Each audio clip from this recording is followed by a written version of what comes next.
Okay, there we go. Okay, I'll just get going now.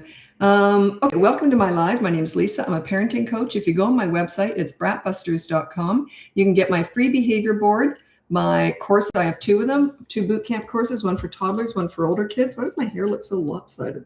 I just threw it up. So you can also look into coaching. There's a big wait list for that, but I will get to it eventually. Or you can listen to our podcast. It's called BratBusters Parenting Podcast. It's on all the platforms. And you can watch us on YouTube if you want to see us film it. My daughter and I do it together. I was just saying, I was just preparing to do a little play for my granddaughter. I like to do little videos. I'm not too sure what the theme of this play is going to be. If anyone has any ideas, it'd be great. I have her one day a week, but she loves videos of herself. The odd time, she's 2. The odd time I'll show her a video of me just to be funny, because I know she's going to just look away out of boredom. But if it's anything to do with her little friends here or me or her, I take a ton of videos of her also. And then I show them back to her. When we're just sitting down, like if we're eating or something, I might show her a video of herself. Okay. Oh, that's so cute, Elizabeth. My mom makes videos for my son and reads books and acts them out. It's so cute. Yeah, stuff like that. They love that. They know when you're doing something like that, it's all for them. They know you don't do that with other adults. It makes them feel special, right? This little guy we named Walter, I can't remember where I found him, though. He's new. This was my daughter's when she was a little girl, and this one is prized. If you've heard the sheepy story at the airport in New Zealand, you'll be as confused as we are as to how I found this. I figure I must have found another sheepy because we lost it in an airport. It was a big drama. And I was mad because I said, no toys allowed out in the air. And sure enough, she took it out and lost it. Okay. This is a proactive parent. She'll love that when she grows up. Being able to watch those memories are lovely. Yeah. I don't have any memories of my grandparents. I grew up next to my granny, and the whole neighborhood called her Granny. And I've got nothing of her. I would have loved to have had videos of her. Nothing. Okay, so let's get going with your questions. I'll do my best to answer as many as I can get to. I like to go off on tangents too, because that's often, stuff that I think is important to share. So, I'm not just answering questions. Okay, so this is Samantha. Any tips for a 2-year-old who keeps spitting out his water? Yeah, are they sitting up at their table? Like, I never allow kids to eat or drink any, like especially little ones. Teenagers, it's different.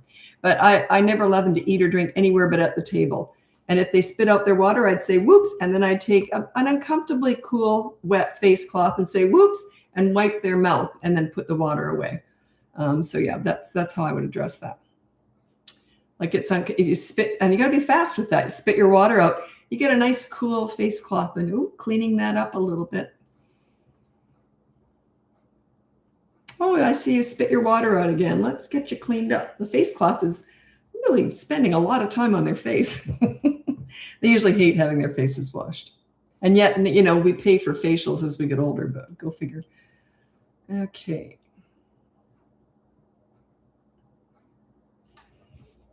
Okay, I'm just waiting for more questions. I love your tangents. Yeah, the tangent, you know why I do go off like that? Because this is what I'm teaching. So you don't always know what I've got up here that might be of benefit. So you're not always going to ask about it. So that's why. Did that make any sense? In my little pea brain, that made a lot of sense. Anyway, okay, I got Renee from Missouri. Welcome, Renee. And I've got Kelly and Michelle and Bonnie and Anita and Austin and Samurai or Samurai, I'm not sure. Serena, Anita, Taylor, Elizabeth, Michelle, Lindsay. Okay. Do your teachings come from the Positive Parenting Program or just your own? Oh, I made all this stuff up. I don't have any. I've never looked at a parenting book, any other parenting coach. I knew one years and years ago, but we never talked about parenting. We just talked about business. That was 20 years ago. But I've never looked up anyone else. I've never read a book on kids or parenting. It's all my own personal experience that I base this off of. And then it was the troubled teens that I mentored. They're the ones who said, you got to start a business doing this, Lisa. They told me that. So then years and years later, I did. What's your favorite band and why is it Queen? I don't know. I'm a parenting coach, so I don't know. Sometimes people ask me things. I'm just here talking about parenting. Okay, this is Mama of 3. Mama Cass of 3. Mama Cass. I have 3 kids, 9, 4, and 2. Going on first trip since starting the behavior board. Consequence for hitting siblings is to clean baseboards. Replacement ideas when staying a week at a vacation rental. Oh, you've got so much leverage. Holidays are phenomenal for this stuff. All you do is you just delay the fun. So you keep track of what they've done. So you say, okay, I'll tell you what. So you're staying at a vacation rental. Anytime you're going to start doing a fun activity, the kid who has been naughty, you say, well, we were good. And let's say all 3 of them, they're all hitting each other in the back seat, whatever. The little one, they're not really going to understand that. And that's okay. It's different with toddlers, but you're aiming the older 2 ones here. So then you say, I'll tell you what, you were naughty in the back seat coming up. See my tone? No anger, just stating a fact.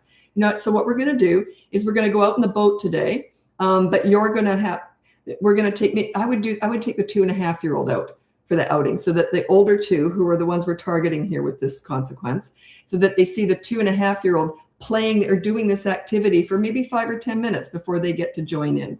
So all you've done is you've delayed the start of the fun. That's all you got. When you're on holidays, it's perfect. Like if you're going to Disneyland and one kid acts out, you say, I'll tell you what, or both kids act out. There's 2 different ways of doing this. If only one kid acts out, you go to Disneyland and they miss the first ride. Oh, that's brutal. You always delay the fun. You never take it away at the end, because then you're going to have one hell of a night. Okay. But if both kids act out, say, we were going to leave at 9 o'clock this morning, but because you kids were naughty, see, there's no judgment in this. You kids were naughty. You did this and that. So we're not going to leave till 9:30 now. You were never going to leave till 9:30 anyway, but they don't need to know that. So holidays are phenomenal. You've got all this fun stuff to take away. You've got leverage, tons of leverage. I'm all sweaty here. Just a sec. Thank God I had a top on underneath. I almost did that once with just a sports bra on. Not that that's bad, but anyway. Okay. All right. I've heard you say that ages 3 to 12 are the easiest. Yeah, sort of.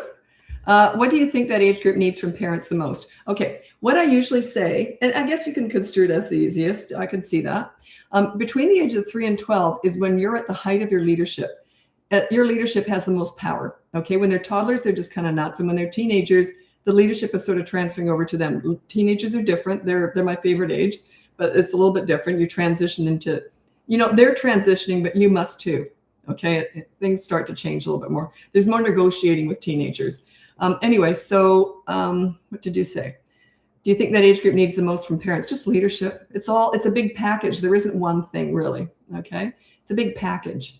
They need your calm. Well, the most important thing, I guess, is you stay calm during the storms and crazy during the rainbows. So calm when you're disciplining and be fun and crazy the rest of the time. Okay, and be accountable. If you're not accountable, you're just a dictator. So in other words, you have to be punished too. The kids get to punish you if you're naughty, right?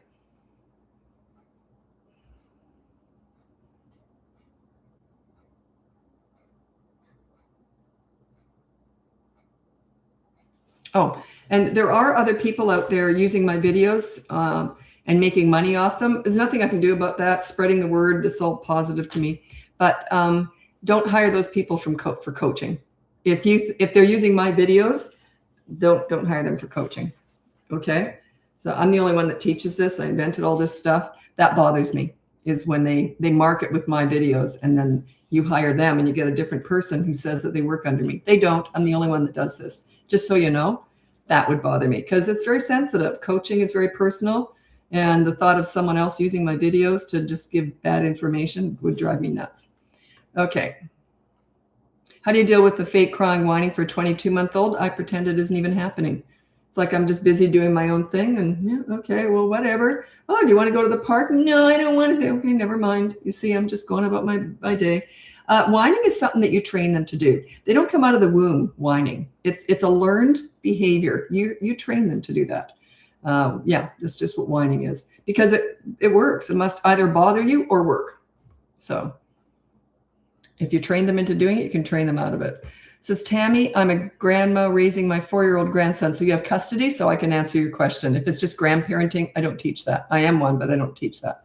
He was born with a drug addiction. Oh, so he's NAS baby. Okay. So we don't know yet what effects this will have on him, but he really likes to harass our 2 cats. He's 4 years old. He will be, you know what? If there's animal abuse going on in the house, I would rehome the animals. I'm an animal lover. My kids knew you don't run past the bird cage and you don't pick up the dog because they might have fallen with her and dropped her. So yeah, I would rehome even temporarily and try and work on them. Okay, I said NAS baby. I'll get into that in a minute. But he will be nice 1 minute, then he will chase them. Yeah. I'll be honest, I would rehome the cats. I just would, and work on other stuff. There's no way I would keep those animals around being abused. I just wouldn't. I'm such an animal lover. Anyway, NAS babies is something that I've worked with those babies, and I just as a mentor, like a volunteer, and not a mentor with that age, but anyway, I was volunteering at this hospital. And they're called, and we used to call them NAS babies. I don't know what they call them in different places or whatever. It's narcotic addiction syndrome. And I remember they asked me if I wanted to hold one of these babies that was coming out of the initial phase where it's, withdrawal. And they took I think they took the mask off their eyes. And I was allowed to hold them, but I couldn't hold them near my heartbeat because it was too stimulating. I can't remember how it was done. I had to hold them away from my heartbeat. I couldn't breathe on them or look down at them. I had to just look away and just hold them as still as possible. That was the introduction to affection. They were so jittery, they couldn't handle anything. Anyway, here's what they told me, because I had a lot of questions. And I said, so what's the future for these kids? And they said what they struggle with the most is impulse control, okay? And maybe that's what you're dealing with here. So it's just, and here's how I deal with that, okay? Because I've had clients who've had kids who, they've adopted and were born addicted to drugs. And then we just have to work just that much harder, be that much more diligent. And there's a lot of redirection too. So you do discipline those kids too. But then after that's done, there's redirection. Let's do this instead. So it's just a deeper sort of level of this leadership, okay? But that's more coaching, I'll be honest. If this child was born addicted and now they're really struggling with impulse control, that would be more coaching. They're all different too. But there is it's a deeper level of this leadership. It's just that extra, after the discipline is over, then you redirect, because he's 4. So I would say, look, in future, if you feel like you want to hit the cat, blah, blah, blah, here's what you can do instead. So it's just a little bit more involved there.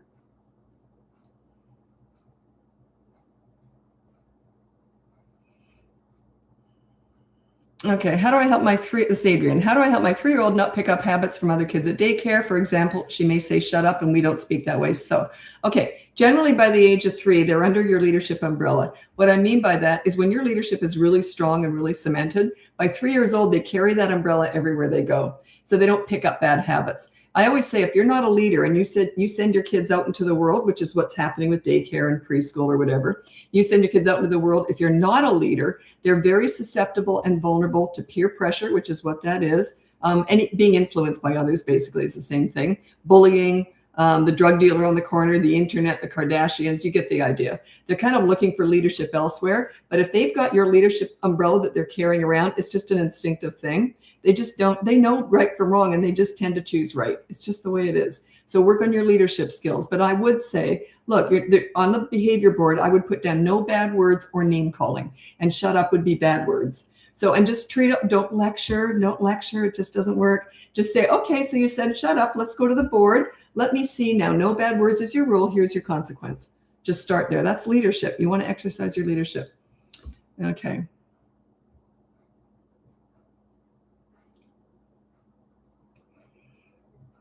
I don't know why, but that's a very involved answer. S. Manning. In my head, I might answer that. I'll think about it. I just want to go on about that one too much, so I try and do quicker answers here in the live, but I might get to it. We'll see.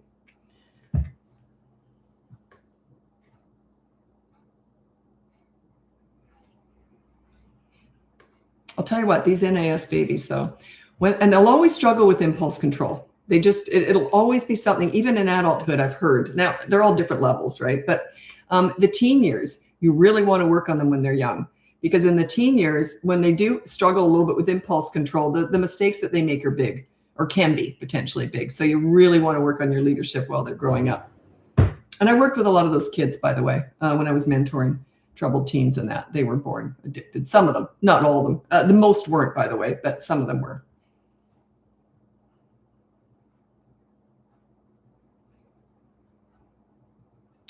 How would you deal with a 4-year-old big brother who gets jealous of his 2-year-old sister when she gets attention from adults? He will mimic what she's doing to get the same reaction. I have too many questions around that. You know, my kids were 5 and, well, 5, he was 5 when she was born, so we really didn't get that. But the odd time I remember once, they tried it. I guess they'd heard it somewhere else, and they pulled this on me.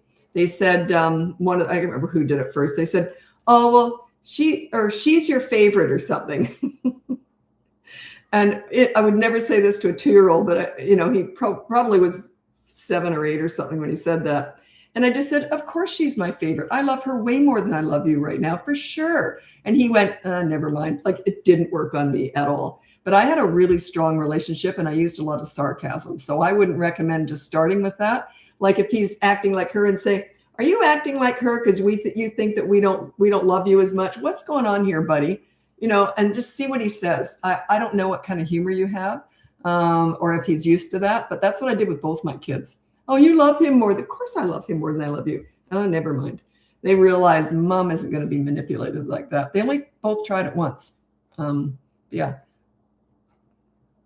And she's 2. I might, whatever you're doing with her that's babyish, I might do that with him. Is she in diapers? I might say, oh, sweetie. Oh, are you 2 also? You want to go change your diapers.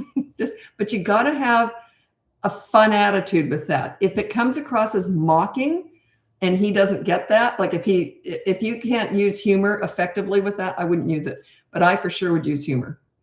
That's my style. So yeah, I would say, oh, baby, you want me to come? Oh, and then there's big boy things that he can do. And I would say, well, if you're 2, you can't do that now. So we're going to have to pack up your Lego because it's too little for a 2-year-old. I would see how that worked. But if that's not your style, don't do it, because it could be mean and mocking.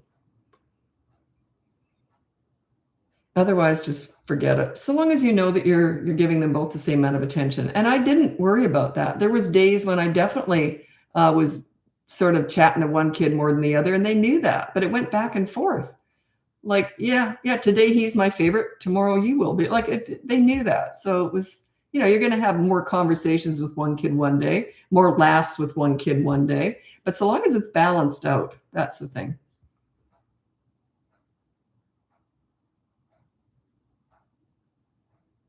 Also, another thing I did a lot with my kids, and I look back on this, even in the videos, you can see it. When I played with them, I was playing with both of them. I didn't single them out, really. Like, we played together. It was like the 3 of us. So there was a lot of that. I didn't just play to one or the other. And when I was playing with my daughter, who's the younger one, my older son was usually around. We were chatting. And so, yeah, they were never really left out. Oh, good for you, Megan. Potty training. I think they're talking about that with my granddaughter right now. She's just 2 in a couple of months.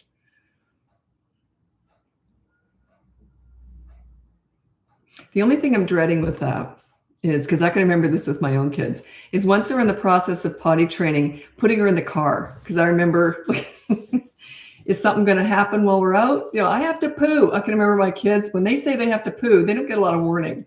So yeah, because I have her one day a week, so I'll be psyched for it. One of my favorite stories with my son was he'd just been potty trained, and I trained him on a Saturday. He was 2.5, no pull-ups, no night diapers, nothing. So this was, I think, on Monday. I went grocery shopping. Now I made sure that he'd already pooped. He peed right before we left. I always had a porta potty in my car just in case. And we were at the supermarket, and we weren't there for that long because I knew when you're potty training, you got to always think, we got to be near a bathroom, whatever. So I thought, well, we can certainly go grocery shopping. He'll be fine till we get home. He wasn't. We get to the checkout, and he says, I have to poo. And he was 2.5. And me and the checkout woman, she obviously was a mom, we got eye contact like this. Like, uh-oh. I had all these groceries. Now, back in Australia, where my kids were born and raised, the supermarkets are not freestanding like they are here in North America. They are inside a mall. You can't access them from outside. So we were inside a mall, and the mall bathrooms were at the other end of the mall. And I had a 2.5-year-old that just said, I have to go poo. So I said to him, can you wait a minute? And he goes, I have to go poo now. So the lady just said, look, just go, I'll bag up all your groceries. Another mom helped out, they're just great, chipping in, right? So I took off running, holding him like this, trying to hold the backside up. So he had no diaper pull up on. So I'm running with him, and I hate public bathrooms. I hate them with a passion. There's no way he was going to touch anything in there. I yanked down his pants, folded him up, held him over the toilet, and he pooped with me holding him there. Oh my God, I just made it. Anyway, that's one of those. I didn't have any horror stories with that, though.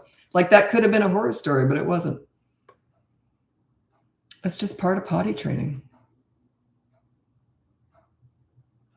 How do I fix boys age 7 and 5 and 3 being disrespectfully rude and disobedient to dad only? I don't know, but leadership cures all that.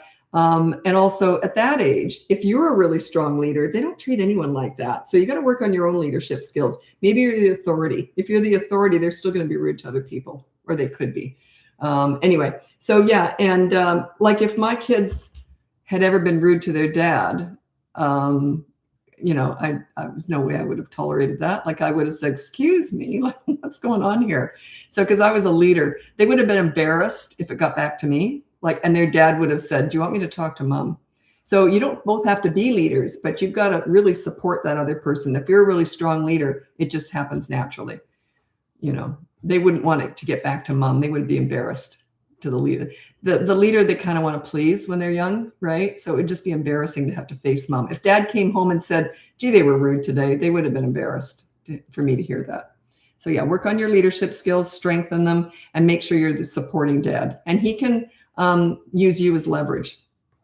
That's what my ex-husband did. I said, don't ever discipline our kids. I want to do that. I know what I'm doing, because I had tons of experience, right? So, and he didn't. He'd just say, do you want me to tell mom? That's all it took. Past the age of 3, they were great with him too. So yeah, toddlers are kind of all over the place, but by 3, they know. Those poor babies so sad. Yep, I saw a lot of sad stuff. I did that for 2 years in that hospital. It was Sunny Hill Hospital here in Vancouver. And if you know, you know. I was just a volunteer. It was there Sundays and Tuesday nights or something, just basically holding the little ones and talking a lot to the parents who were devastated at what was going on. And yeah, it was really good though, because it was good for me. I learned a lot.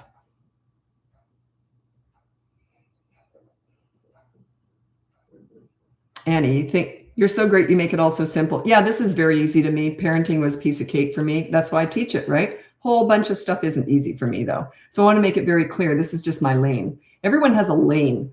Are you good at sewing? Actually, I sew also. But are you good at, what are you good at? Like maybe accounting, which is, it's my arch nemesis. Anyway.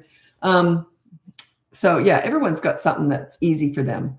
And you can be good at something, but not teach it well. So that took me about a year when I first started my business 20 years ago to really figure out how to teach it, because I don't teach what I did really, because I was already a leader. I teach you how to become a leader. That's where the behavior board came from. I would never use a behavior board.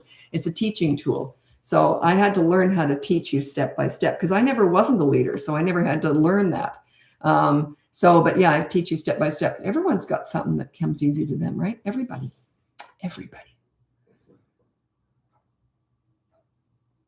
Someone said that was eye-opening. What was eye-opening?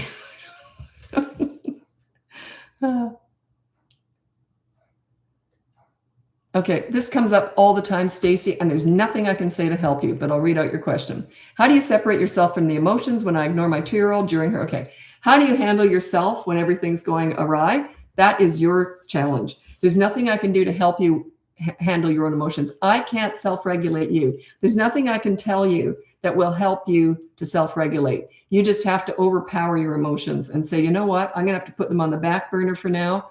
And that is your challenge though, because I can't help you with that.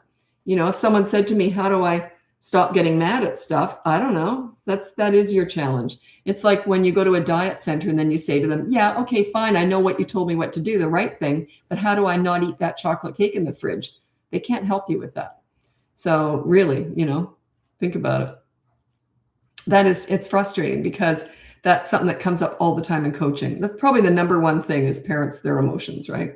So, but I really can't help you with that. The thing is, I can tell you what to do right, And then once you start doing it step by step, you start to get results, and then it gets easier and easier and easier. And I have so many clients throughout the years that they'll just turn up in one session and they'll have this silly smile on their face, and I'll know exactly what's happened. They just get it. They go, oh, I get it. All I have to do is remove my emotions when I'm disciplining and then be crazy the rest of the time. And I've been telling them that, I can say it till I'm blue in the face, but until you're ready to apply it, you can hear it and understand it and know you should apply it, but it's up to you to be ready to apply it. That is your challenge with all this. But and then once you start getting results, it gets easier, right?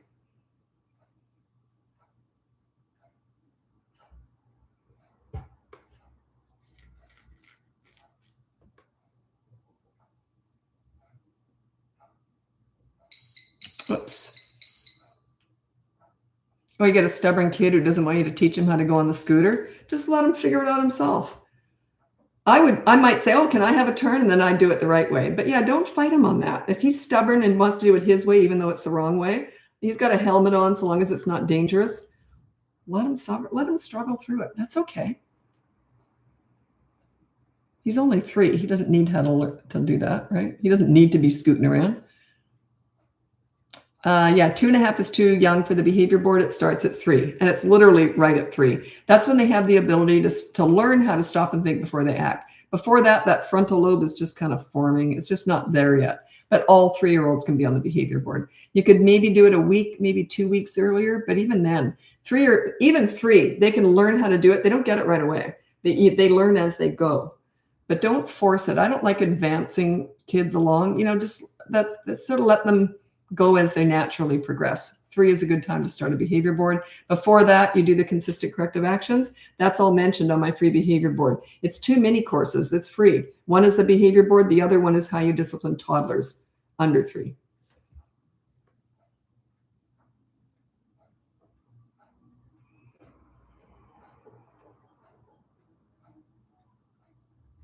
Okay, I will answer this. S. Manning on YouTube, and I'll explain why I didn't want to answer it before. How do you handle a 4-year-old or 2-year-old who's overtired and throwing a tantrum? I know you say you meet their needs, sleep, but do you ignore them while putting them to bed? Yeah, when they're tantruming, you just put them to bed. Follow it up with actions. Once a child's tantruming and you know that they need sleep, that's why they're tantruming, right? You meet their needs and manage their wants. Most tantrums are over wants. Those are the ones, I want the iPad. That's the one where but with this, and then this need stuff, you just follow it up with actions. Just put them to bed and let them scream and kick, and that's okay. Yeah, you still ignore them, but you're calm. Walk slow. Don't get eye contact. Just follow through with what needs to be done. I was going to go off on a tangent with that, but I actually want to move over to Instagram now. I'm on YouTube the whole time I'm doing lives. That's where I save them all. But I hop from Facebook to Instagram to TikTok, my smallest platform up to my biggest one. Okay, thanks so much for watching. Check out my website if you don't want to follow me over to Instagram. It's BratBusters.com. You can get my free behavior board, my bootcamp course for toddlers, my bootcamp course for 3 to 12-year-olds. They're very different. The toddler one is more reacting to what toddlers come up with because they're just kind of crazy. They might just go like this and smear poop on the wall, stuff like that. You can't predict that. The 3 to 12-year-old, it's a 5-week plan. It's all laid out how you move through each week to get respect, right? To set yourself up as a leader, and you give respect to get it. Anyway, those are the boot camp courses, or you can look into coaching if you want to work with me one-on-one. It's a big wait list, but I'll get to eventually. Or you can listen to the podcast. It's called BratBusters Parenting Podcast. It's on all the platforms, and we save it on YouTube if you want to watch it. My daughter and I work together, and we do the podcast together. Anyway, thanks so much for joining, and I'll be back again soon, or I'm hopping over to Instagram right now. Bye now.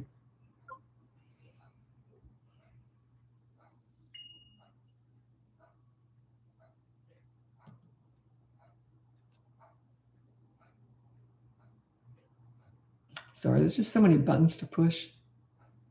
There we go.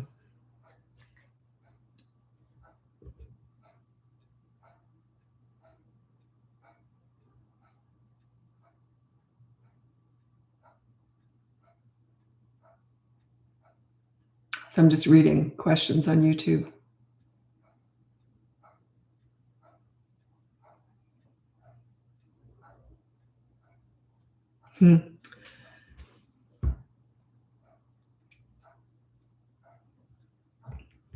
Oh, Leah, you wrote something 3 times. I will answer that.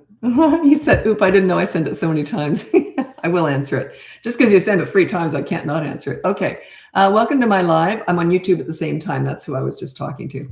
Anyway, thanks so much for joining me. Thanks for the support for the podcast. My daughter puts a lot of work into that. I just sit here and talk. She organizes all that stuff. Okay. Thanks so much for joining me. My name's Lisa. I'm a parenting coach. If you go to my website, you can get my free behavior board, my toddler boot camp course, which is more reactive to what they come up with.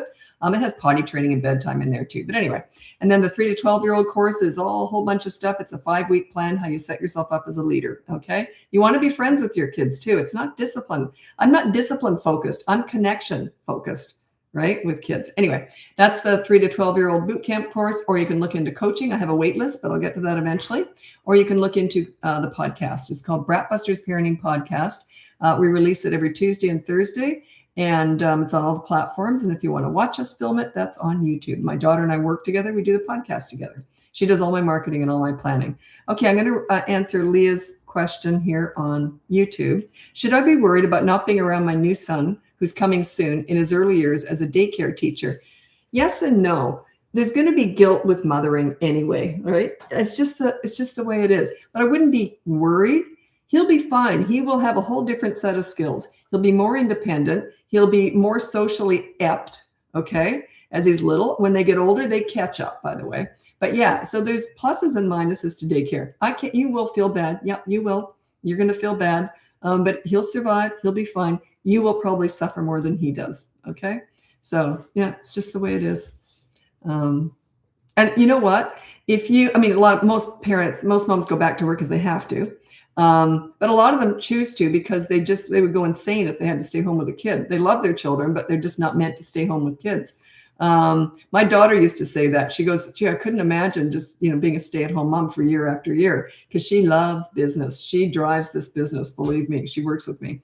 And she loves business. That, it's really important to her. So yeah, every mom's different and every dad is different. You got to do what suits you. If you're miserable being home with your kids, go out to work. If you're miserable going out to work and you're able to, then stay home. Make some sacrifices if you have to. But most parents put their kids in daycare these days. But yeah, there's always going to be guilt with parenting, always. And you know what? What's interesting is my kids are 36 and 31. And even to this day, if they did something stupid or whatever, I think, oh, what did I do wrong? Like, how arrogant of me. Where did I go? I would still think that way because, I'm a leader, right? So you always think, what did I miss? Could I have avoided that while they were growing up? They're 36 and 31. But yeah, there's a lot of guilt in parenting. Oh, Tabitha, you made it. Oh, okay. Ready for bed. Oh, cute. Okay. Sorry, Tabitha's a real regular on here. Okay, so that's my answer with that. Welcome to motherhood. There's just going to be guilt. It's just the way it is.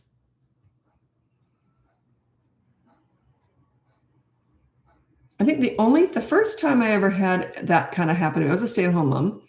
And the first time I ever had guilt or real turmoil and what should I do was when my son was going off to high school. And I was really, like, in Australia, a private high school is huge. Like, it's a really big deal there. And they wear uniforms even in public schools. But they say in elementary school it doesn't really matter, but in high school. The thing was that I looked into it a lot, and I really agonized over that. But it was like an hour's drive to get him down to this really nice public, school. And they're segregated. It's boy, they don't usually put them together. Boys are segregated from girls. Life isn't like that. So that was one of the big reasons. The other one was the drive. We'd be transiting, back and forth for an hour. And the other one was like a 5-minute drive. And he could have walked, and it was a lifestyle thing too. So you got to do what feels best to you. That is not a right and wrong, black and white, obvious answer, but that's why, because usually parenting was so black and white, so easy for me. And then I really struggled over that. There was a lot of guilt. Am I doing the right thing? Turned out he was fine. Okay. But there's always going to be guilt.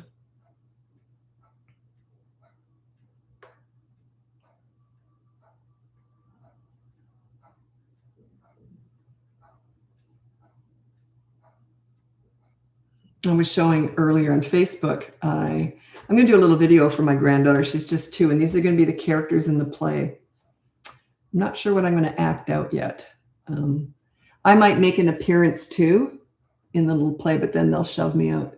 So they love stuff like this. And I have her one day a week. I don't live away from her. I have her one day a week. So what I do is I'll make a little video, and then when I'm with her, I'll show it to her, and we'll show. And this always goes in the car with, like in my car. This is Walter. The other two don't.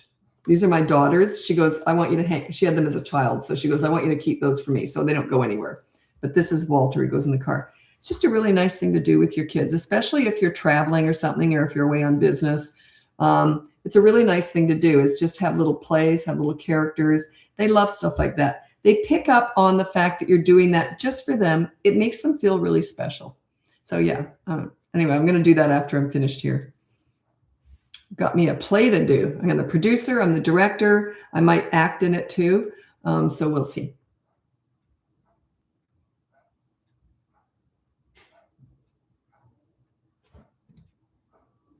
How do you get a 4 and a 2-year-old to clean up toys without saying it a million times?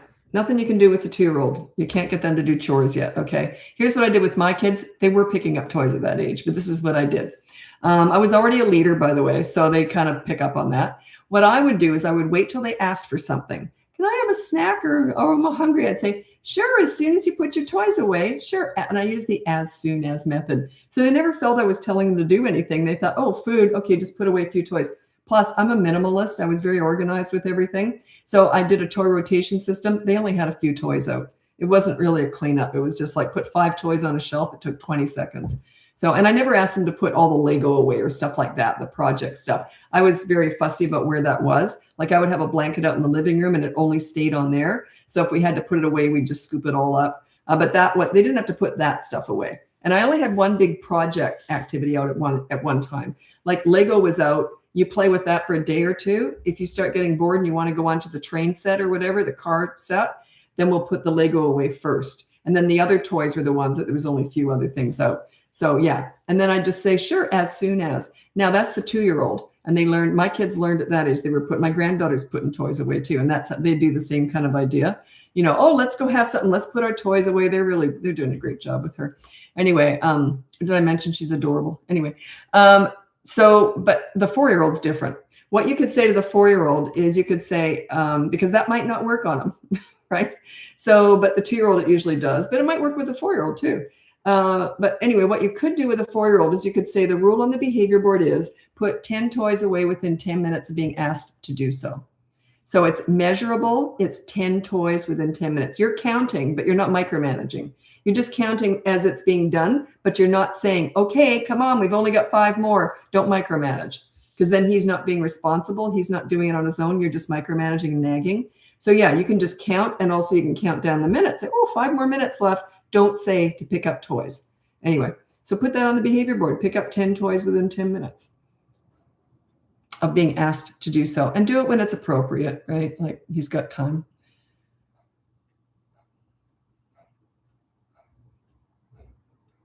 Okay.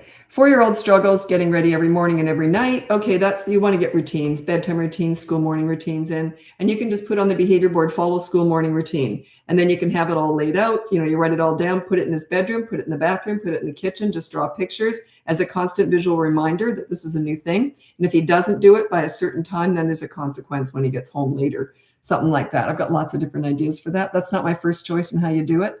But I just don't feel like going into the other one because it's so involved. But if you look it up, school morning routine, if you Google anything, BratBusters school morning routine, it'll probably be a big video on that. So I just don't always have the bandwidth for saying the same thing, because I think I talked about it the other day. I've got to manage my own ability here, because I like the pool story. I can't tell that story again. I've told it hundreds of times. If you haven't seen the pool story, I really recommend you check it out. It's just epitomizes exactly how I treat children. Unfortunately, there's one thing I never put in one of my videos with that. And I was just talking to a client about that, who said to me, when you saw him going for that whale, why didn't you stop him? And I said, why on earth would I do that? Like, I was so confused by that question. You know what's interesting? To me, that's so obvious why I would never do that. I told them I didn't want them touching that whale. I knew one of the kids was going to. I knew him. And he gets out of the pool and he starts going for whaley. Why on earth would I try and stop him? I see him going for whaley and I lean back and I go, good. Because every time, I never try and stop bad behavior unless it's dangerous, right? I never try and stop bad behavior. I deal with it. I let them make their own choices. I don't micromanage kids. I let them make their own choices. Then once he took whaley in the pool, then I took action, right? I don't want to micromanage. Don't do that, because then he wouldn't have respected me. He's just like, yeah, whatever. And he would have kept trying to do it. Whereas my way, it's just gold, right? The way it turned out. Yeah. I thought that, how on earth could I not have thought that people would have thought that? It bugs me that I didn't pick up on that. I hate that. But, you know, like my daughter often says, she goes, yeah, it's obvious for you because you always understood this stuff. But it wouldn't, like, because I wouldn't dream of trying to stop him. That to me would be ludicrous. But she said, my daughter often says, yeah, but she goes, I probably would. Like, you know, it's just what's really obvious to me, you know, isn't necessarily going to be obvious to everybody else, right? So anyway, I can't believe I never thought of that.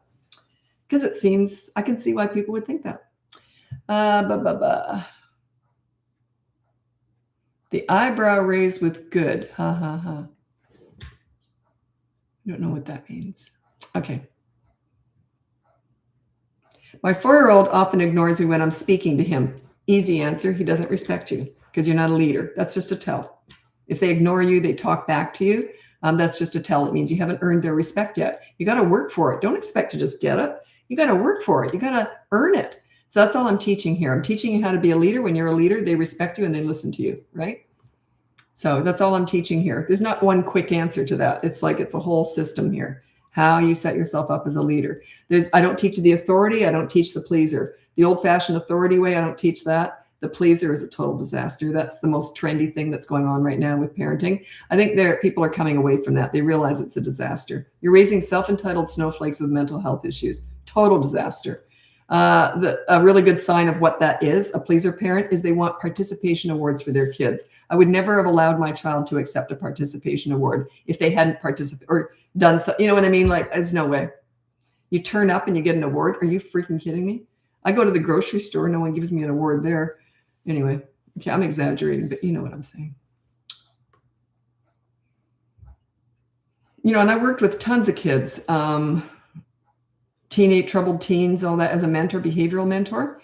And I never went in expecting respect, ever. I went in thinking, oh, I'll earn it. I wanted to earn it. I liked it when they talked back to me. I love that because that's my opportunity to exercise my leadership, to prove to them I know what I'm doing.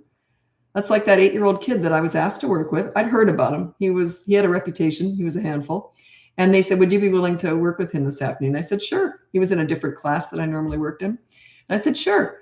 So as soon as I sat down with him, he says to me, if you don't give me what I want, I'm going to have a fit. And here I was. I just said, hi, nice to meet you. And that's what he said to me. And I said, bring it on. And I just leaned back and waited for the fit. He never had it, right?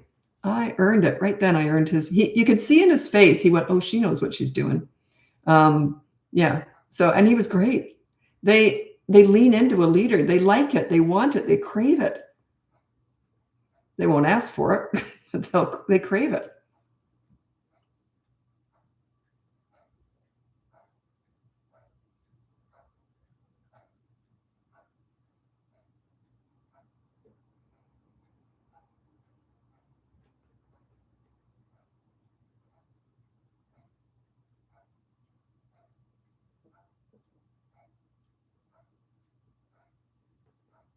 Okay, this is a really good question. It's a very sensitive one, but it comes up a lot. Rebecca, kids in my daughter's pre-K, 4.5-year-old, inappropriately touching private parts. My daughter tells me how to talk her through it, that her friends are engaging in inappropriate behavior. Here's what you say. You say, there's nothing wrong with touching your private parts, but it's private. It's like going to the bathroom and picking your nose. Everybody does it, but it's private. I said that to both my kids. I think they were 3, and they both said at different times because they're 5 years apart. Do you do it too, mommy? So I'm a very mature, very leader. I know what I'm doing. I answered both my kids the exact same way, 5 years apart. As soon as they said, do you do it too, mommy? I said, do you want to bake some cookies? Completely changed the subject and they forgot all about it. But I thought that was so cute. I did a TED talk once and I told that story. I didn't expect to tell that story. It just came out because I hate doing speeches. I realized after I did that, I'm not good at it. I need to respond to people. But anyways, it was a speech. It was a TEDx. I was asked to do it. So anyway, but that story came up. Got a huge laugh. Yeah, I couldn't handle it. But then I realized I've got more experience years later. And I thought I should have just said, well, we don't talk about what mommy does. That's different. And I did, as they got older and we started talking about, they'd ask me about my own, life. And I said, no, we don't talk about that. We just talk about you. It doesn't go down. Like, I don't open up about mine. I don't share that with my children. And I told them that. I said, no, it's a one-way street, just like with my mom. I talked to my mom about all that stuff, but she never told me about her life. Of course, as we became adults, she told me all that, but it's a different story. Yeah, we talked about everything. Her friends are touching each other's private parts. That's not her business. I would tell the teacher, by the way, are you aware that's happening? That's like inappropriate touching, even if they're not allowed to touch other people necessarily, anyway. Sometimes, depends on the rules in the school. But yeah, the teacher needs to hear about that so they can do something. And you don't want to make them feel ashamed of it. It is a normal thing to touch yourself, right? But you don't want them to feel shame, but it is private. They can learn that it's private.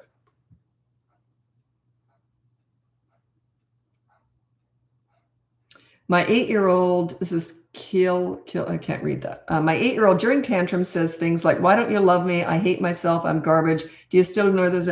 Oh yeah. All they're doing is going, they're not listening to me. You're not listening to me. I hate myself. Did that work? No. Okay. You don't love me.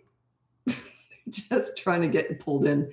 They're just going like this, trying to reel you in and fish hook you. That's all they're trying to do. Yeah. Now, do they say those things when everything's happy and you're at Disneyland on the Dumbo ride? Then I would worry. But if they only say it during a tantrum, like just ignore it, just whatever. Yeah, just ignore it. They're gonna say anything. I need a hug. There's no freaking way I wouldn't give them a hug. It's not a love hug they're after. It's not love they're after. It's not reassurance they're after. It's I'm gonna drag you into this tantrum and control you if it's the last thing I do. That's all they're doing.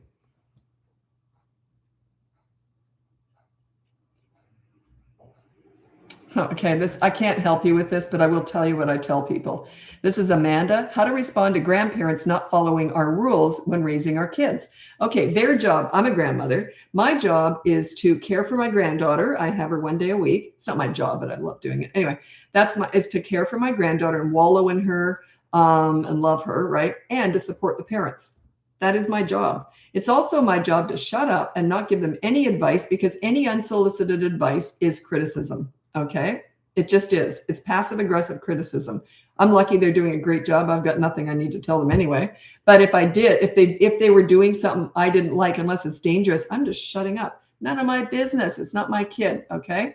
Now, when it comes to following the rules, if they said to me, by the way, okay, I must admit the other grandma's just as bad as me, evidently. We don't force the granddaughter to say please as much as maybe we should. So she'll just say, Grandma, help, and we'll just do it. Both of us are like that, evidently. I'm trying to improve. I don't know, but that's not a huge deal. But they didn't ask us to do more of it, but they have commented on it. So anyway, I'm trying to be a bit better with that. But anyway, now so if they were to say to me, by the way, from now on, can you please get her to say please and thank you every time? I go, hey, no problem, I will, right? So it's their job. It's my job to support them and do what they want. It's not my child. So that's my attitude. That's a grandparent. Wallow in your grandchild, care for them if you need to, or if they need help. Or you don't even need to do that. If you don't want to babysit, you don't have to. I just happen to love it.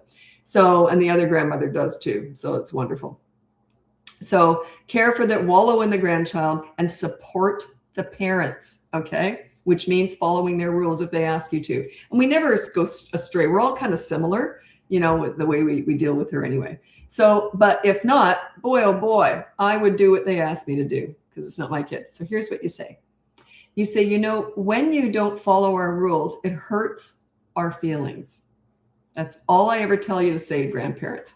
Then they will say, yeah, but and they'll have an excuse, right? But I didn't mean it, whatever. I'm not trying to hurt you, whatever. They'll have an excuse. Then you say, well, it still hurts our feelings. Now, if they don't respect that, I can't help you. If they're that insensitive that they don't respect that, good luck to you. Okay? That's all I can say. Like if my son and his wife said that, it hurts our feelings when I'd be devastated, right? I would go, oh my God, I'm so sorry. Right?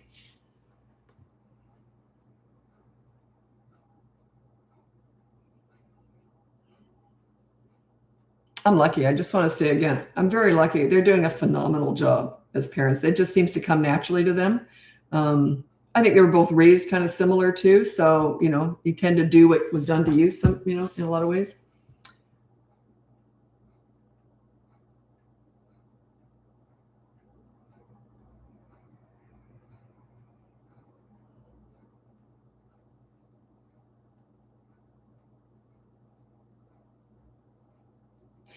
I don't understand this. You said, I must not be a leader. My son just turned 3 in January. He just hopped in his sister's bath with all his clothes on. Then you said it's hard not to yell at him in public.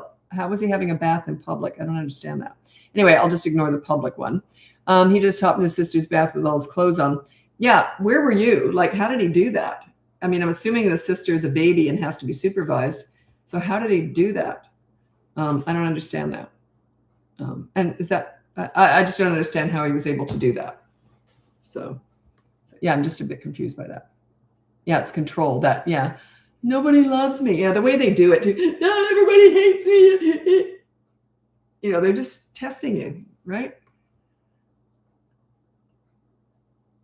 Oh, I saw something. Oh, it drove me insane. I saw it yesterday. I was in a store and they might be watching, so I don't want to say it because it was such a specific thing they were doing. It was so ineffective. And they just thought, and you could see they were really, they were committed to what they were doing while this kid was having a tantrum.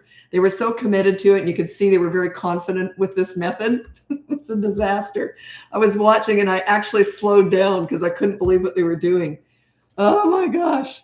Oh, I hope they're watching. That they know. So when I talk about tantrums, I hope they come across one of my videos. What they were doing was ghastly. They weren't being mean to him. They were just feeding this tantrum. It's something I hadn't seen before, actually. And I don't want to say what it was, but anyway. Oh. Normally I don't notice stuff because you see stuff all the time, but this was just so unusual. But I can't say it because they would know I was talking about them. Everyone shut up. My favorite show is on. I love you, Lisa. Oh, that's so sweet. Okay. How to deal, you're going to hate my answer, by the way. This is Anka. How to deal with 10 and 12-year-old boys that talk back and are a tag team for bad behavior. You have some work to do on yourself. Remember that sass, back talk, bad attitude is just a sign that you're not a leader. It's just a sign that you've got more work to do on yourself. Remember, we're never fixing kids. They're just a product of your parenting. That's it. You've trained them to do that by your lack of leadership. Work on your leadership skills and that attitude goes away. It's just the way it is. Okay. I've worked with hundreds of kids. I've always managed to get their respect. I never worked with an easy kid. Why would I? Right? I was a behavioral mentor. So in troubled teens, I had to work for, I'll tell you, the older they got, the harder it was. But anyway, I had to work to get their respect. Okay. I never blamed them for it. If they acted out under my care when I was first getting to know them, this is how I always thought, what am I missing here? What am I doing wrong? Right? That's what a leader does. You don't blame your kids. So don't blame them. It's you. You trained them to do that. Now you can train them not to by setting yourself up as a leader. You got to earn their respect. Okay. You got to earn it. You got to work for it. It's hard work. You said, even if it's dangerous, what was I talking about? If danger, I mean, it's pretty obvious. If danger is included, the rules are different, right? You got to keep them alive. So yeah, I don't know what you're referring to, even if it's dangerous. You obviously have to keep them alive. So like, let's say it's kids, I'll give you a good example. Kids having a tantrum in public, he goes to run into traffic. You're not going to ignore that. Obviously, you're going to go and grab him. You're still going to ignore him, but you're going to grab him and just hold on to him while he's tantruming. You see? So yeah, safety first.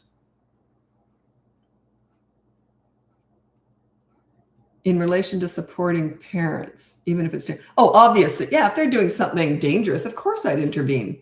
Of course you would. Yeah. Yeah, I just want to say safety first, keep kids alive is probably the top priority.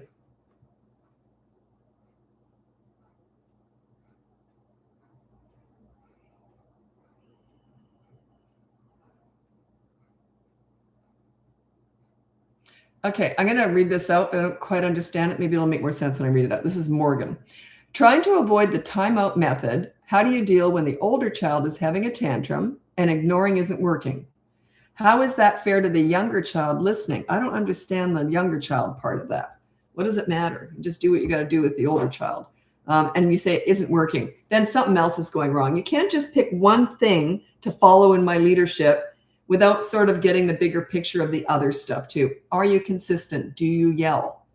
Just ignoring a tantrum is not going to get your respect, by the way.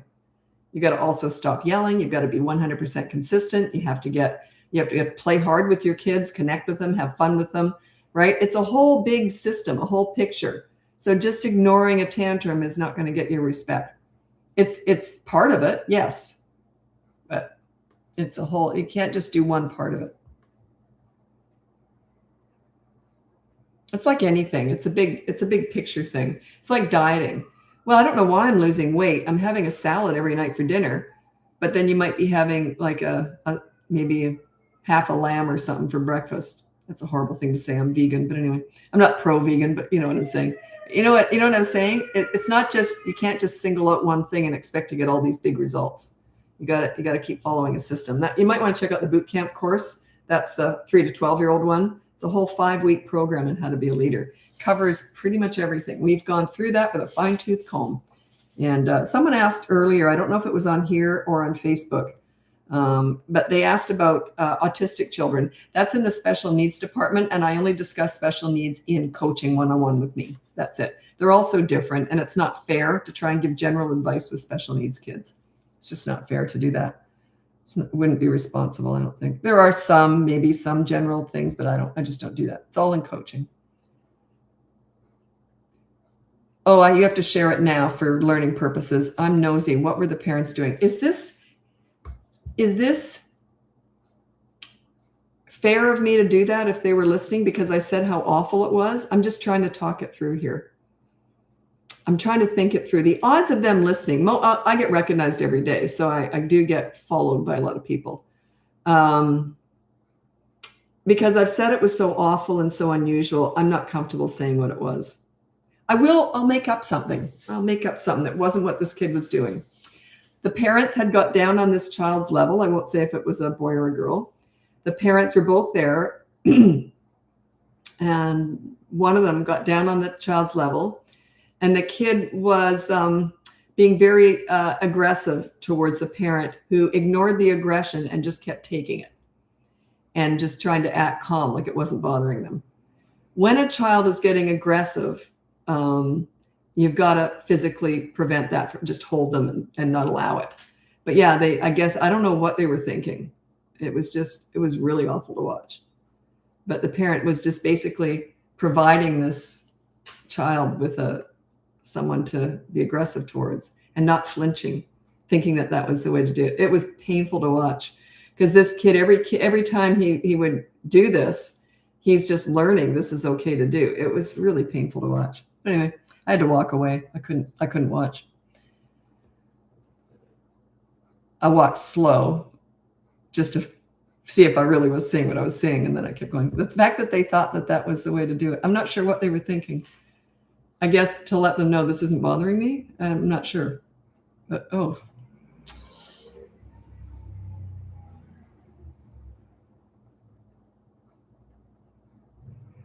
Do I let her just tantrum even though she is disrupting the household? Yep.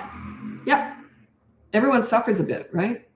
It's just part of it. You can pick up the younger one, maybe try and read them a book. I even had, I recommended to someone, they can get earmuffs for the baby, literally drown out the sound. It's important to let that tantrum play itself out. Okay, such a good question. This is on YouTube. This is from Thames. What if a parent forgets to do the consequence on the behavior board? How to make up for it? Oh, wonderful. What you do is, this happens a lot in coaching. What you do is you say, remember on Tuesday when, so you forget, parent forgets to do okay, I'm going to do it both ways. Let's say you forget to do your consequence. Then you just say, look, because of that, I have to make it up to you. I'm going to do something way better. Take them out to the arcade or something. Do a big show. Make it up to them. Do a show, like a big production. I got to make it up to you, right?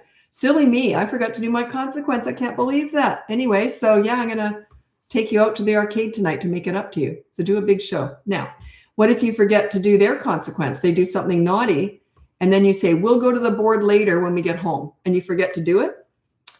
It's similar. You say to them, maybe a day or two later, depends on the age. If they're 3, maybe not, okay, because they won't remember. But if they're 4 and above, I would do this. I would say, look, the other day you hit your little brother, and I said, we'll go to the board, and we never did. So, and I didn't. I messed up. Because of that, because I didn't follow through with the board, now I get a consequence. They don't get one and you do, because you messed up. You're a leader. You're in charge of all this. So yeah, now you have to make it up to them because you forgot to give them a consequence. Yeah, that's leadership. Boy, they love that. They just start to look at you differently. But you got to be consistent, right? And you don't do that all the time. Like some parents say, well, should I do that every week? I say, no. Maybe once in a blue moon you do that. Okay, tantrums versus meltdowns. I just call them all the same. Tantrums, fits, meltdowns, and scenes. It's when they lose their nut because they're mad they didn't get their own way. That's all. Someone challenged me on that once, and they said, a tantrum and a meltdown are 2 completely different things. I'm like, move on to someone else. You're never going to like me. If you're that woke and that picky, yeah, move on. Ugh.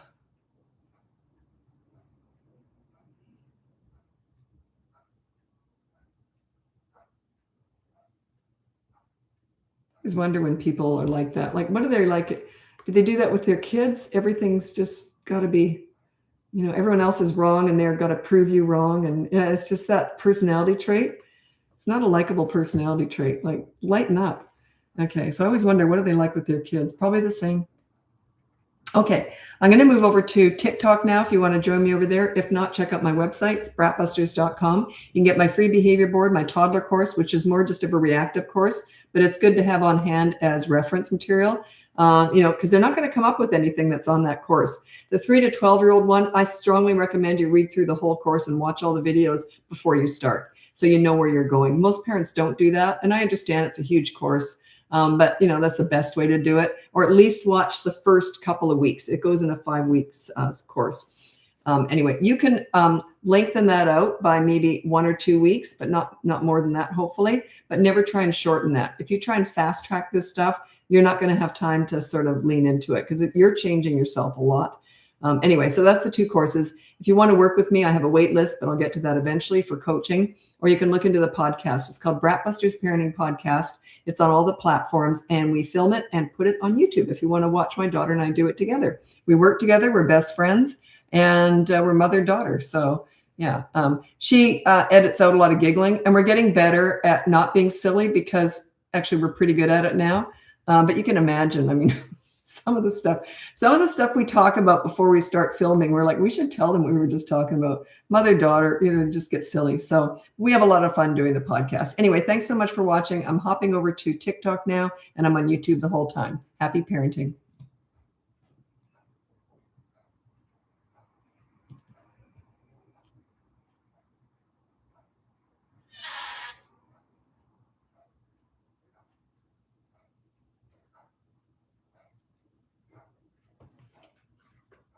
Oh, bye, Tabitha.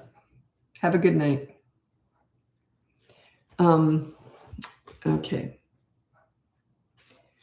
I'm just waiting for people to turn up. They turn up quite slowly on Facebook and TikTok, but Instagram is instant, like bang, right away, everyone turns up. I've even looked it up, tried to figure out why that happens. I can't figure it out. Why is that so different? I'm just waiting for everyone to turn up before I get going. By the way, if you're a tea or a coffee drinker, I drink herbal tea. Get a mug warmer. Oh, they're fantastic. My daughter got me that for Christmas. Fantastic. Because I used to just make a cup of tea, then I sit down, start yabbing or working, and then I forget and never finished it. Excellent, Tabitha. Thanks to you, it's getting easier to put down my 14-month-old. It was much easier with my first. They're all so different too. What works with one might not work with another. And then someone said, do you have to treat your kids the same? I was very different with my kids. They were very different personalities. And like my son loved being teased. And he said for years, he was terrified. If he had to open up a pantry door, he would shake because I was usually waiting for him inside like this. Mom, are you home? Mom? Actually, we did have a rule. If you could never, like they had to know you were home. You couldn't scare someone, pretend you weren't home and then dive out of a closet. But yeah, I do remember doing that to him. And yet I never would have done that to my daughter. She hated that. So my son, he was more like me. We liked being teased and scared, and my daughter hated it. So I teased her, but she liked that. But she didn't like being scared. So they're all different, right? The theme of the video, getting ready for summer. The theme of the video, getting ready for summer. What's that? I don't understand that. Getting ready for summer. What's that, Tabitha? Okay, so let's get going. I'm going to introduce myself here on TikTok. I've been on YouTube the whole time as I hop from Facebook to Instagram and now TikTok. Anyway, check out my website, BratBusters.com. You can get my free behavior board, my boot camp course for toddlers. It's more reference material, to be honest. If they're not having tantrums, you don't even have to look at that section. So they're all different. They're all going to try different things. But the next course up, the boot camp course for 3 to 12-year-olds, is very different. It's a 5-week system on how you get respect by setting yourself up as a leader. Okay. You can look into coaching if you want to work with me. I do have a wait list, but I'll get to you eventually. And if you look at our podcast, it's called BratBusters Parenting Podcast. We drop a new one every Tuesday and Thursday. And we also film it and put it on YouTube if you want to watch us do it. It's a mother-daughter team. We're best friends, mother-daughter. We work together. We're business partners. She does all the marketing and all the planning with the business. So she's in charge of the only place I answer questions other than here and obviously coaching is in the podcast. And you can look on my website if you want to submit questions for the podcast. And she vets all that and decides. And she builds the podcast around your questions, right? Okay, so let's get going with your questions. Oh,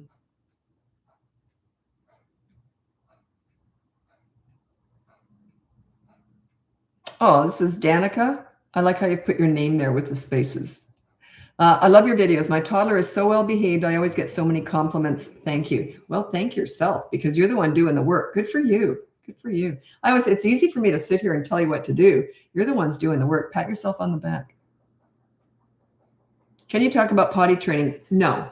The reason is it's a whole system. It's quite involved and it's in my courses. It's a whole, I can't give you a tip on it is what I'm saying. But 2.5 is a good age to do it. I trained my son in 1 day, my daughter in 2 days. I was already a leader. That's why it was so fast. And they were 2.5 and they were ready. But yeah, I can't give you any tips on potty training. Would be like, I want to fly a plane. Can you give me a tip on how to fly it? That's it's a production, right?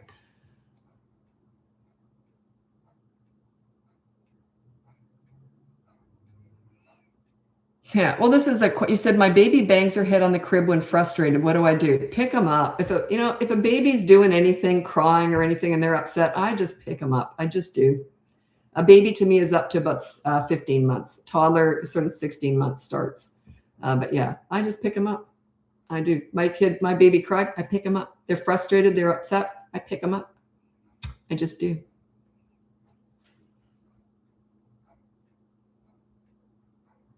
I remember once, I never was criticized for parenting. I was a pretty confident mother. But someone once said to me, I picked up, my son just started to cry. He was young, like really little. And he just went, and I picked him up right away. And the person said, oh, you're going to spoil him with love. And I go, yeah, what's your point? And they shut up pretty quick. Yeah, what's your point? Of course you're going to spoil a baby with love. Of course.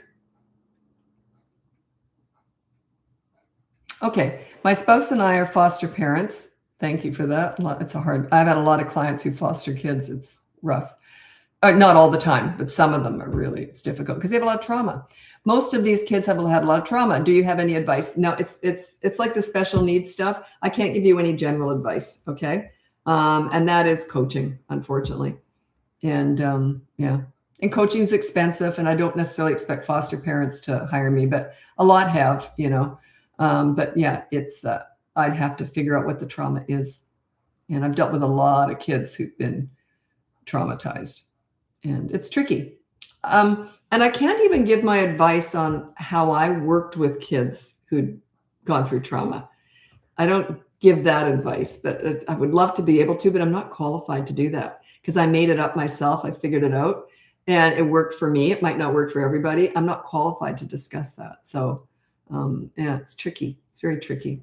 And in coaching, I do go through more details, but I have to be very careful with that. And I always say, you know, if they're in trauma, I just teach parent-child relationships. That's all I'm qualified. I'm not even qualified for that really, because coaching, there is no degree, right? Where parenting, there's no parenting degree. And a lot of my clients are teachers, principals, and child psychologists. They struggle with parenting too. Parenting's personal, it's just different. But yeah, even then, I'm very careful with what I say, and I have to assess the situation. And I always recommend that they're also getting professional help, right? Therapists, and kids in the foster care usually are. So they have therapists and, you know, other support out there. That's really important too, because I'm just teaching the parent-child relationship. It's a village working with those kids, I'll tell you. Imagine, you know.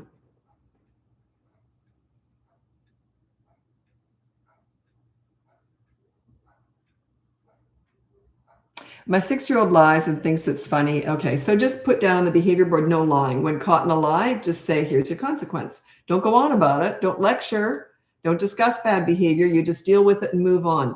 Parents always want to discuss bad behavior. The more you explain, the more they complain. They shut you out. They're not listening, okay? It's the consequences that make us all do the right thing. Would you pay your taxes on time if there was no penalty fee if you didn't? Think about it. You might be late, right? Right? It's the consequence that keeps us all on track. Let's say there was no consequence to not paying your mortgage on time or your rent on time. You might be late. Or you might not even pay it if you were never going to get kicked out or lose your home, right? We're all driven by consequences. So are children. So yeah, just say you lie, here's your consequence.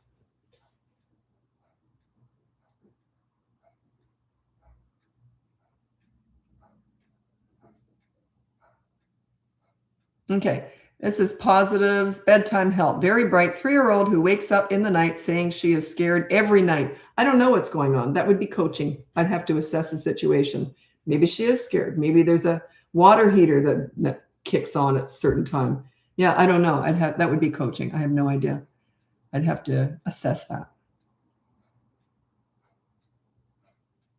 No lying. Oh, just look on the free behavior board. It's on my website, BratBusters.com. It'll give you consequence ideas. The consequence doesn't matter. Everyone thinks there's this ideal consequence. It isn't. It's just there has to be, they do something bad, then they have to do a good deed. If they don't do the good deed, then you take something away. So there's always 2 consequences for the kids. The behavior board explains exactly how to do that. It's free on my website, BratBusters.com. And the punishment does not have to fit the crime. Someone came at us real hard one day, and they were in the business of teaching parenting. And they said the punishment has to fit the crime. And yeah, they're stupid. It does not have to fit the crime at all.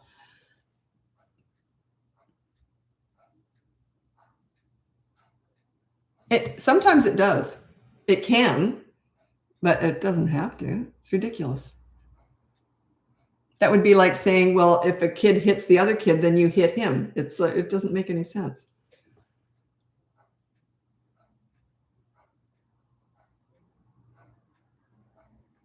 Then he said, what about bringing home a bad grade, elementary school? That again would be coaching. I don't know. Are they struggling in school, or is it a self-control thing, like self-discipline thing? They never do homework. Is there something going on at school? You know, I'd have to figure out, why are they bringing home bad grades? Maybe they're just poor students. It doesn't necessarily mean they're not smart. It's just maybe the academics at school just isn't their thing. A lot of people who have run huge corporations and billionaires, they failed at school. So don't always think people tend to measure intelligence by school and academics. Not always the case, right? So yeah, I would have to figure out what's this child's strengths and weaknesses, what else is going on. If they've got a bad grade, there might be a reason for it. Maybe you're not structured enough. You don't have homework time. You're not getting them tutors if they need it. Million different answers to that. How do you reconnect after some connection has been lost? Don't worry about yesterday. Just move forward in a positive way. And you just start setting yourself up on that behavior board with the kids, if they're 3 and above. And your consequence, your rule and consequence is a big part of the connection. And playing with them, their love language is fun and play when they're young.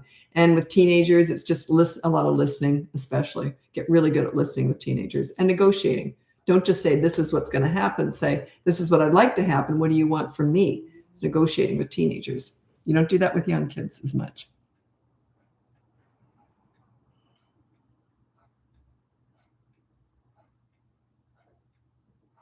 Basically, most of what people ask me, if you work on your leadership skills, you would never have to ask me any of those questions.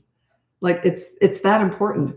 Everyone wants to know how to fix their kids. That's not what we're doing here. We're fixing you. I'm setting you up and teaching you how to be a leader. All these questions are just a reflection of your lack of leadership. Set yourself up as a leader. That is the boot camp courses, is setting you up as a leader. That's what they are. They're setting you up as a leader. And then you won't even have these questions. Once you're a leader, that stuff doesn't happen. It just doesn't. So yeah, work on your leadership skills.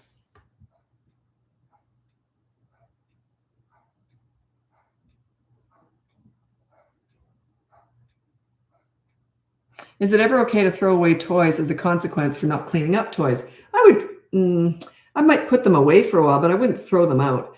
I've had lots of parents who've gone to really drastic. There was a video that went viral probably 10, 20 years ago. And it was back when viral videos were just taking off, and it was huge. It was this dad, he was like a cowboy. He had a rifle, and his teenage daughter, I don't know what she did. She did something wrong. He took her laptop. This is before phones were as big. It was more laptop. Took her laptop, put it on a stool, and shot it. And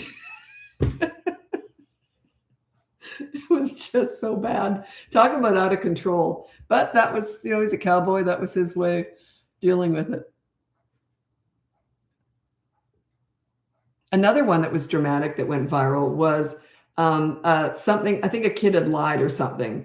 And I don't remember the exact situation, but the dad made this kid walk to school carrying a sign saying what they had done wrong.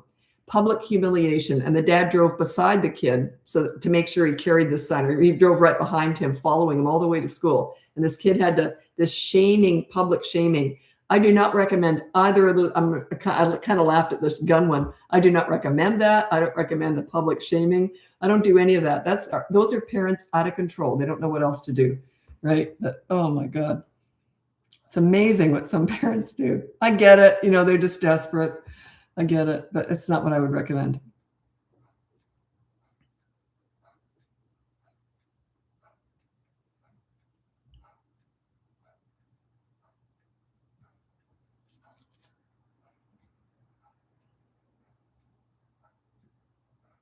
How do I build more confidence in 6-year-old? She's naturally very shy and struggles leading peers. She doesn't need to be a leader. Leaders need followers. I'm a follower, by the way, in my personal life, just with my inner circle. I'm very much a follower. Not in the out there in the world at all. But anyway, all leaders need followers. So yeah, I have no interest in making decisions. Tell me what to wear, what to eat, what to order in a restaurant. I have no interest in making any decisions. None. Tell me. Says I'm a follower. So you need to, but I'm not shy, for sure. I'm not shy, and I don't lack confidence. It's just, so I'm just pointing out, they don't all need to be leaders, but I'm very much a leader with kids because that's what they need, right? And I love kids. So I give them what they need, and they need a leader. They desperately need a leader. Anyway, so yeah, confidence and self-esteem are two different things. And the way you talked about it, it sounds more like confidence. Okay, self-esteem is how you feel about yourself. Confidence is how you put yourself out there in the world. That's the way I break it down anyway. So she might have real high self-esteem, but low confidence, right? The best thing you can do for a kid who is shy is you can put them out there in as many different things as possible, like get her to join art classes even. Art classes are sometimes easier for kids because it's solo and they don't have to do a lot of interacting, but then they can have some conversation. They're usually asked to stand up and show what they've done. But it's sort of it's not just like throwing them into gymnastics, which is a bit more competitive and, so yeah. And also get them involved in things outside of your school district. The reason for that is if she has that shy identity around that district, and then she's just going to end up with the same kids in all the different extracurricular activities. So she's going to have that same identity. But if she goes somewhere different, she might meet other shy kids and then, that are the same. And then they bring that, they're sort of more confident around each other. So yeah, just get her involved in stuff. I can remember, this is really weird, but I mean, I've never had a shy day in my life. And I remember I was in school and I can remember talking to my mom about this. And I remember her trying to explain shyness to me. I said, well, she said, are you making any friends at school? And I said, well, yeah, I like her and her, but I kind of like her, but she's mean or she's not very nice. And my mom said, oh, why? And I said, because when I ask her something, her face goes red and she doesn't talk to me. And my mom said, oh, she's just really shy. I didn't know what that meant. I couldn't comprehend what that meant. And I said, what do you mean you can't talk to someone? Like I had no concept of that. Or my mom trying desperately to explain what shyness was to me, who had no concept of what that means. I said, well, if you want to talk to someone, you just talk to them. My mom said, no, not everyone can do that. And I remember saying, why, does her throat hurt or something? I couldn't grasp it. But some people are just born more shy than others. Okay. I was not. But yeah, I can remember that though. I remember not understanding it. Even after my mom going on about it, I remember it took me a while to figure that one out. It's not that they can't talk, their throat is okay. It's just that they find it mentally hard to talk. But wow.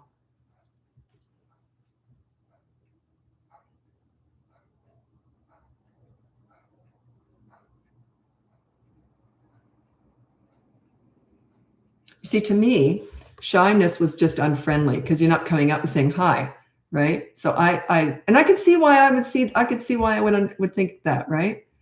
If I say hi to them, why don't they just start talking like I do? I could see, and I just thought they just weren't very friendly. You can see where I got that mixed up, right? Because certainly my mom wasn't shy. I wasn't shy.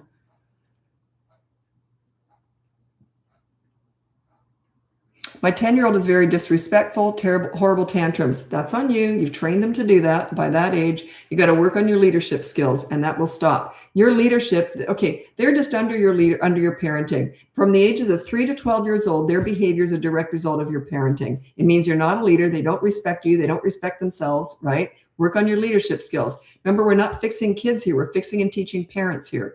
You're a leader. That stuff just doesn't happen unless there's something outside of something else happening that you just don't know about. But that's not usually the way it is. It's your lack of leadership. I've worked with tons of kids, teenagers, managed to get respect with all of them because I worked for it. I earned it. Okay. And I knew I was ready to earn it. I didn't expect it to get respect. I never expected to just get respect. I always wanted to earn it because I love leadership with kids. I find it easy. It's just what I do. So I wanted to earn it. I loved it when I met a kid that treated me like crap initially. I freaking loved it because what an opportunity to exercise my leadership. Like that 8-year-old that I just met. If you don't give me what I want, I'm going to have a fit. I just said, bring it on. He was good as you could just see his face melt. He went, oh, she knows what she's doing. He was great with me. He looked relieved. Finally, a leader. That you could almost see him thinking that. Children instinctively are drawn to a leader. You're calm during the storms. You're crazy during the rainbows. Their love language is play and fun. I'm very good at that with kids. Okay. And you always play and have fun with them in their world. Don't expect them to come up to yours. I would never say to a child, use your words. What a patronizing, snotty thing to say to a child. They are you. Whatever they're saying or doing is their words. I just find that, I can't believe they teach that. I know people teach that out there. You kneel down, hold their hands, get eye contact, use your words. What a rotten thing to say to someone. Could you imagine your spouse saying that to you? Use your words. What a patronizing, snotty thing to say. And yet people do it to kids. Think about it. How would you feel if someone said that to you? Your boss, and he says, use your words. It's so awful. And yet people teach that. Do that to your kids. It's awful. Do it to them. He said, Mally, and I want to say, if you're doing it, you're just doing it because you were looking for advice and you heard someone say to do that. Okay. But whoever invented that and is teaching it, I don't know. I don't know anyone else out there teaching parenting. I'm very careful about that. I stay away from all that. So if I'm insulting anything, I have no clue who teaches it. None. But I just think it's so mean. I don't mind saying that.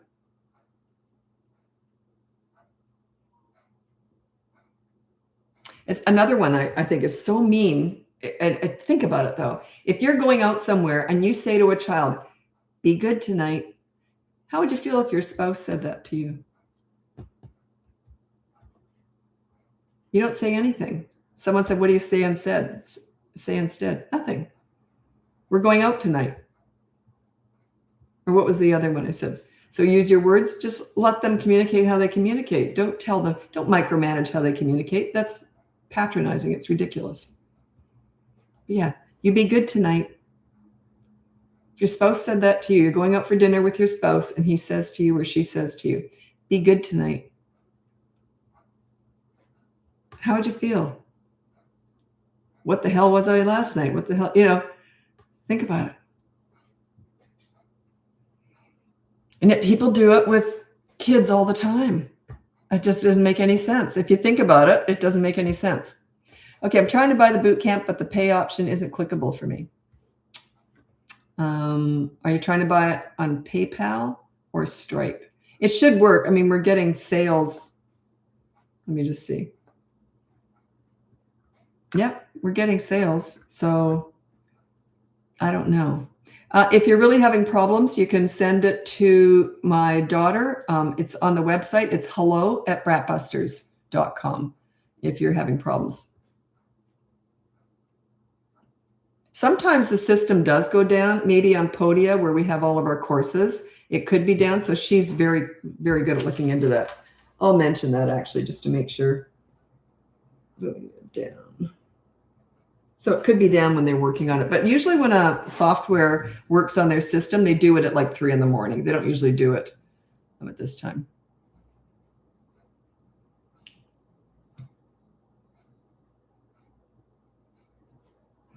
I hope that really sunk in when I said that, be good tonight, be on your best behavior tonight. And reward charts, disaster, a reward chart for good behavior. Can you imagine if your spouse had that for you? Think about it. What a patronizing, nasty thing to do to a kid. A reward chart for good behavior. Works at school. School's different. I don't teach school. I don't know anything about it. I'm not a teacher. A lot of my clients are. They're very different worlds. School is business. Parenting is home. It's personal. It's just different. It's personal. Sorry,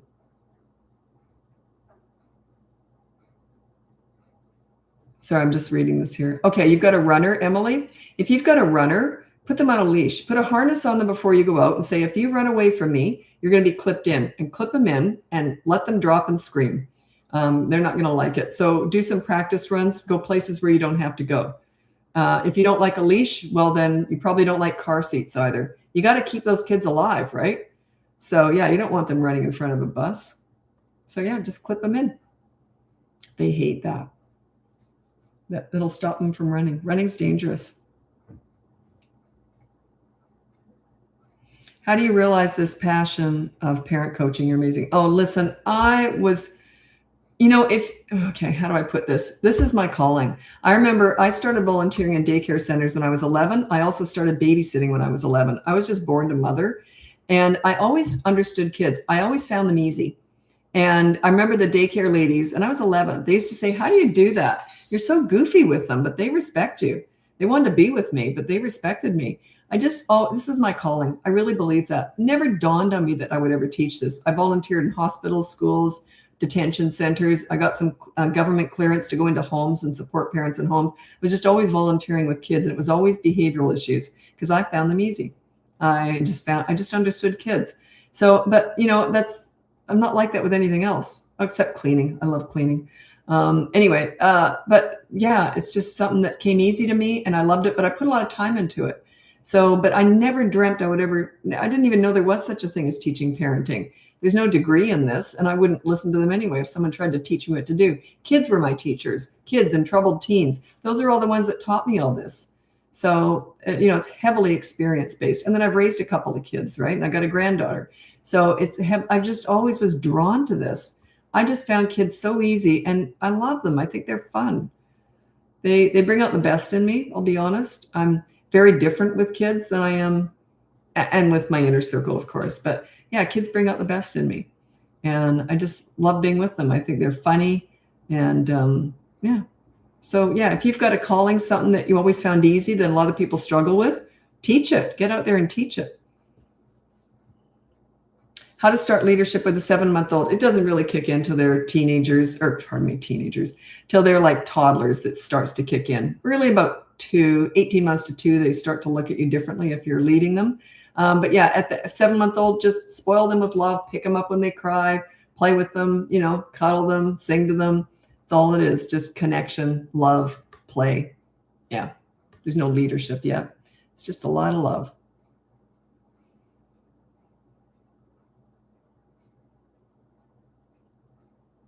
Okay. I got to get going, but I want to say this again because I know it comes up. A lot of people are using my videos and selling their own stuff using my videos. And that's okay. Like this, it just happens. But I don't teach, and no one else teaches what I teach. So if they say that they work with me, they're lying. It's happened before. I'm the only one that does this, that I invented all this, whatever I talk about, it came from me. I've never looked at anyone else who teaches parenting. And but it bothers me that they're literally using my videos and my voice, and then they want you to hire them for coaching, and they've lied and said that that they've trained under me. No, they're lying. That bothers me because coaching is extremely personal and can be, really serious. So that bothers me. But yeah, if they're making money just, playing my videos, I don't care. That's going to happen. But anyway, okay, the website is BratBusters.com, and you can get my free behavior board. You can look into my 2 courses. They're 2 boot camp courses. I have one for toddlers. It's got everything in there, everything that they're going to come up with. I hope we haven't missed anything. And then the 3 to 12-year-old one's very different. It's a whole system over 5 weeks, how to set yourself up as a leader. And then the coaching, I do have a wait list for that, but I'll get to eventually. And the podcast. I say this so many times whenever I do a live. The podcast is called BratBusters Parenting Podcast. It's on all the platforms. And my daughter and I also film ourselves while we're doing it. So you can watch that on YouTube if you want to do that. And she's been making me listen to them lately, which I don't like. But anyway, she's making me listen.